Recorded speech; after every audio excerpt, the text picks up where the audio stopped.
तो आपने फायर का कॉन्सेप्ट तो सुना होगा, financial independent and retire early, और ये कॉन्सेप्ट आज बहुत फ्लेवर में है। आज हम क्या देखते हैं कि ज्यादातर लोग जो जॉब कर रहे हैं वो चाहते हैं कि हम फायर के कॉन्सेप्ट को एक्सेप्ट कर लें और फायर यूज कर लें। ये क्या है फायर? कि वो चाहते हैं कि आज उनकी एज 28 साल, 32 साल, 35 ईयर या 38 ईयर्स है, लेकिन वो चाहते हैं कि 40 में से 50 के बीच में रिटायर हो जाए और उसके बाद में लाइफ को बिल्कुल इस तरह से रिलैक्स करें। आपको क्या लगता है, क्या ये पॉसिबल है? आपको क्या लगता है ये सही कॉन्सेप्ट है? आज हम ऐसा क्यों सोच रहे हैं? क्योंकि हम जॉब कर रहे हैं जहां लोड जबरदस्त है, प्रेशर जबरदस्त है। और दूसरा, आज हम ऐसा सोच रहे हैं कि हम एक वीक के लिए फॉरेन जाके आते हैं, एक वीक के लिए मसूरी या नैनीताल या शिमला जाके आते हैं, तो वहां बड़ा रिलैक्स फील करते हैं। क्या फील करते हैं? हा, क्या हवा चल रही है, क्या रिलैक्सेशन है। क्यों? क्योंकि हम जब सिटीज में रहते हैं तो वहां की हेक्टिक लाइफ से फ्री होकर जब बिना किसी पर्पज के 2 दिन 5 दिन गुजारते हैं तो हमें लगता है कि काफी रिलैक्सेशन का काम है। लेकिन दोस्तों, एक बात ध्यान रख लीजिएगा, आप कोई भी काम रिलैक्सेशन तब तक देगा जब तक आपके पास काम है। काम के बीच में जब आप रिलैक्स करने जाते हैं तो वो रिलैक्सेशन देगा, लेकिन आप परमानेंटली रिलैक्स हो जाएंगे तो रिलैक्सेशन भी आपको खाने के लिए दौड़ेगा।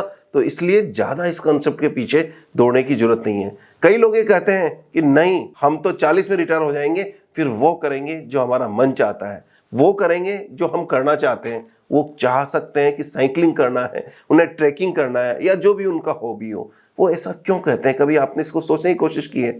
जनरली ये लोग वही लोग कहते हैं जो जॉब में है। जनरली बिजनेसमैन इस तरह की बात नहीं करता है। जो जॉब में है और जॉब में उनकी हालत खराब है, प्रेशर बहुत ज्यादा है, वर्कलोड बहुत ज्यादा है, तो इसलिए वो चाहते हैं कि उनका वर्कलोड से रिलैक्सेशन मिल जाए। और वो रिलैक्सेशन कब मिलेगा? जब उनके पास इतना पैसा हो जाएगा कि उनको पैसे की जरूरत नहीं होगी। एक मोटे फिगर की बात करें, एक एवरेज मिडिल क्लास या अपर मिडिल क्लास की बात करें, वो ये सोचता है कि यदि उसके पास 10 करोड़ हो जाए ना तो ये सफिशिएंट है, और वास्तव में सफिशिएंट है आज के हिसाब से। लेकिन जिस दिन उसके पास 10 करोड़ हो जाएंगे, उस दिन क्या वो रिटायर हो पाएगा? और यदि हो भी जाएगा तो रिटायरमेंट कितने साल तक चल पाएगा और कितने साल रिलैक्स कर पाएंगे? आपको ये नहीं लगता कि वो इस रिटायरमेंट को लेने की जगह अपने लाइफ में जो वो काम कर रहा है उसकी स्पीड को कम कर दें, जो उसकी वॉट लगी पड़ी है ऑफिस में उसको प्रेशर कम कर दें, उसका वहां का लोड कम लें, वहां का प्रेशर कम लें, बल्कि वहां के वर्किंग आवर्स कम कर दें।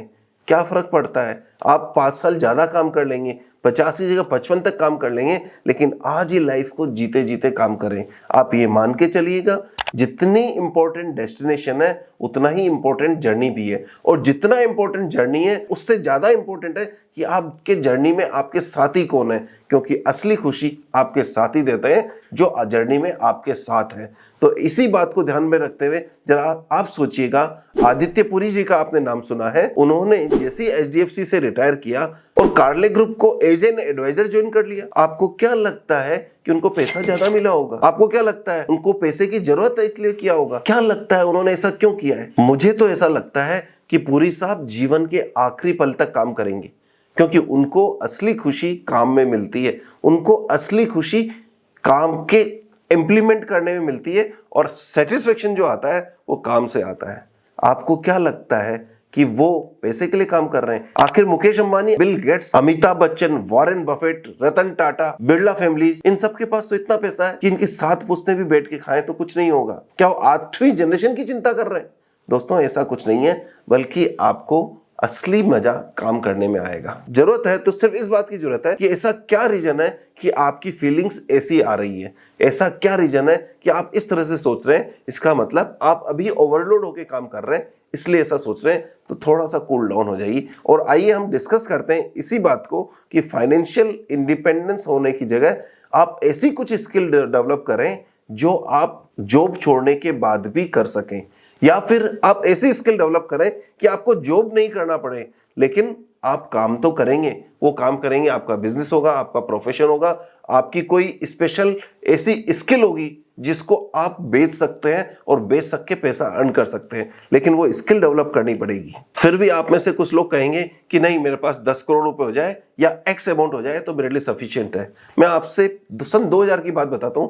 मेरे एक फ्रेंड है, उनके पिताजी ने कहा, बेटा तेरे पास 1.5 करोड़ रुपए है और तू घर बैठकर भी खाए और बैंक में इंटरेस्ट पे भी पैसा लगा देवे तो 10 लाख रुपए साल की तेरे कमाई होने वाली है। तो 10 लाख रुपए बहुत है, बस तू जिंदगी भर 10 लाख रुपए कमाना और आराम से जी सकता है। आपको क्या लगता है वो 10 लाख आज सफिशिएंट है? आज एक कार 10 लाख रुपए में नहीं आती, ढंग की कार लेनी हो तो। एक मकान 10 लाख रुपए में नहीं आता है जो उस समय आज आया करता था। तो क्या वो 10 लाख रुपए सफिशिएंट थे? यदि ये सोचकर उसने काम बंद कर दिया होता और रिलैक्स कर रहा होता तो आज उसको डबल स्पीड से दौड़ने की जरूरत पड़ रही होती। आपको क्या मालूम कि इकोनॉमी की हालत क्या होगी? आपको क्या मालूम कि देश की हालत क्या होगी? क्या कोविड जैसा कोई इवेंट हो जाएगा? क्या इकोनॉमिकल क्राइसिस आ सकती है? क्या ग्रीस में जैसा हुआ वैसा हो सकता है? ग्रीस में गवर्नमेंट डेट नहीं चुकी तो गवर्नमेंट ने क्या किया, जितने भी बैंक में डिपॉजिटर्स थे उनका कुछ परसेंट अमाउंट जब्त कर लिया या उनको राइट ऑफ कर दिया। जरा सोचिए, एक तरह से सोचिए कि आपका 1 करोड़ रुपए बैंक में है और गवर्नमेंट कहे कि 80% आपका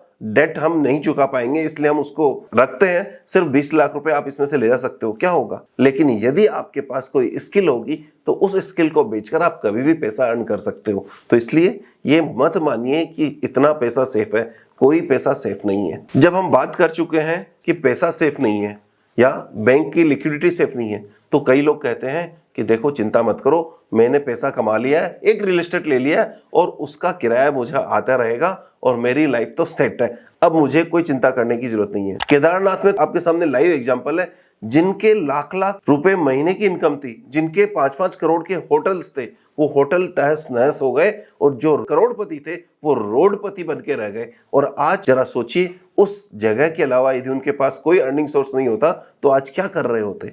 क्या ऐसा कभी आपके शहर में या हमारे शहर में या इंडिया में या वर्ल्ड के किसी कंट्री में नहीं हो सकता है? ऐसा हो सकता है तो सिर्फ रियल एस्टेट पे बहुत ज्यादा भरोसा करना शायद ठीक नहीं है। और दूसरा, किराए की इनकम आज है, आप जिस जगह प्रॉपर्टी ले रहे हो उस जगह आज है, क्या उस प्रॉपर्टी की वैल्यू, क्या उस प्रॉपर्टी की रेलेवेंस 10 साल बाद में भी रहेगी? आपके शहर में भी कोई पुराना एरिया होगा, जरा पता कीजिएगा पिछले 10 या 20 साल में उस एरिया में प्रॉपर्टी बाजार में कितनी तेजी आई है और किराए में कितनी बढ़ोतरी हुई है। यदि नहीं हुई तो आप ये ध्यान रखिएगा कि जरूरी नहीं है कि ये भी एक श्योर शॉट तरीका हो। और यदि ये श्योर शॉट तरीका है तो हम में से कई लोगों को आपने देखा होगा जिनके पास 1000 करोड़ 500 करोड़ की प्रॉपर्टी पड़ी है, क्या उनको काम करने की जरूरत है? वो भी कहेंगे नहीं, मुझे अब काम करने की जरूरत नहीं है, लेकिन फिर भी वो काम करते हैं। यहाँ कितने राजा महाराजा थे, उनकी जनरेशन्स है, आज भी काम कर रही है। क्यों कर रही है? उनके पास तो स्टेट है।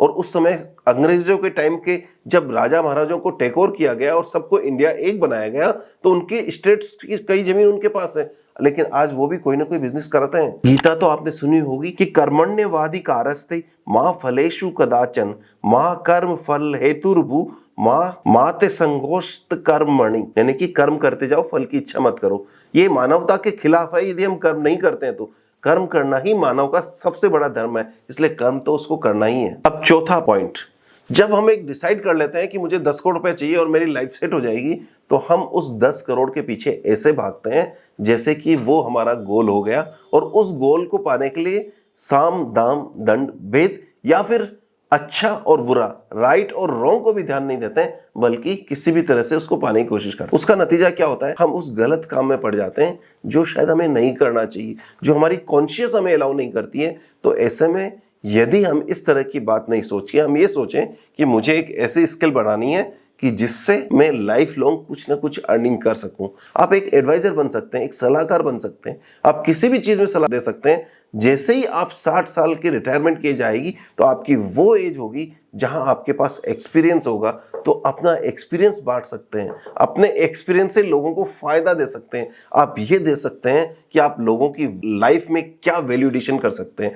आज ही अपनी वो स्किल डेवलप कर लीजिए जिससे आप लोगों की लाइफ में वैल्यू एडिशन कर सकें। और हाँ, यदि आपके जॉब का प्रेशर ज्यादा है तो आप ये मान के चलिए आपको 10 से 20 साल इससे ज्यादा जॉब नहीं करनी है अपने पूरे लाइफ में। और उस जॉब नहीं करके बल्कि इस पीरियड पे जॉब में अपनी ज्यादा एनर्जी वेस्ट करने की जगह आपको करना क्या है? इस पीरियड में अपनी कोई ना कोई स्किल डेवलप करनी है जिससे आप बाद में इनकेश कर सकें, और इनकेश करने के बाद में आप आराम से रह सकें। और उसमें उसके लिए आप चाहे 4 घंटे काम करें या दिन में 8 घंटे काम करें या 6 घंटे काम करें या संडे को छुट्टी रखें या वीक में 2 दिन छुट्टी करें, 4 दिन छुट्टी करें, लेकिन स्किल जरूर होनी चाहिए जो मनी लेके आती हो आपके पास। तो फ्रेंड्स, इससे रिलेटेड मुझे एक स्टोरी याद आ रही है कि एक लड़का था रामू, छोटा बच्चा था। वो कभी भी अपने प्रेजेंट में नहीं रहता था बल्कि हमेशा फ्यूचर में रहता था और फ्यूचर के बारे में सोचता था। क्या सोचता था कि इस समय मैं ये हूं, लेकिन इस समय की जगह में वो करता तो कैसा होता।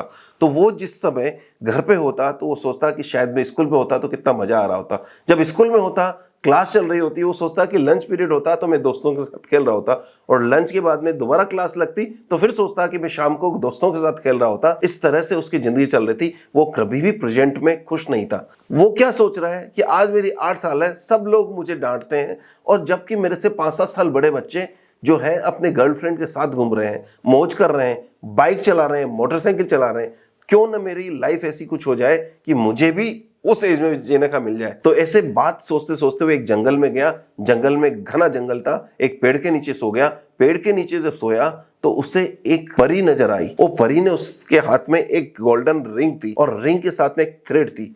उसने परी से पूछा, उत्सुकतावश पूछा कि इसमें क्या है। परी ने कहा, ये तुम्हारी लाइफ की डोर है, इससे तुम जितना आगे खींचोगे वो आगे चली जाएगी। उसको देखकर वो बड़ा उत्सुक हुआ और उसने कहा कि ये डोर मुझे दे दो। जब रामू को वो डोर मिल गई तो उससे वो बहुत खुश हुआ इनिशियली। अब वो क्या करने लगा, जब क्लास में होता था तो सोचता था कि मुझे लंच टाइम मिल जाए, तो उस थ्रेड को थोड़ा सा आगे खींचता था और वो टाइम आगे निकल जाता था और वो लंच कर रहा होता था। जब अगेन क्लास में होता था तो वो सोचता था कि मुझे पढ़ाई करने की जगह मैं शाम को घर में टीवी देख रहा हूं, वो थ्रेड को आगे खींचता, वो टीवी देखने पहुंच जाता। और इस तरह से वो जब थोड़ा थोड़ा थक गया कुछ दिनों बाद में भी, तो उसने कहा कि मेरी एज 5 साल बढ़ा देता हूं मैं। तो उसने थोड़ी ज्यादा खींची, उसकी एज 5 साल बढ़ा दी। तो उसके साथ उसकी एक गर्लफ्रेंड भी थी। उसने कुछ साल तक गर्लफ्रेंड के साथ रहा, लेकिन उसके बाद भी उसका मन नहीं लगा। उसने कहा कि ये कब तक ये गेम खेलते रहेंगे। उसने थोड़ी ज्यादा थ्रेड को खींचा और ज्यादा थ्रेड को खींचने के बाद में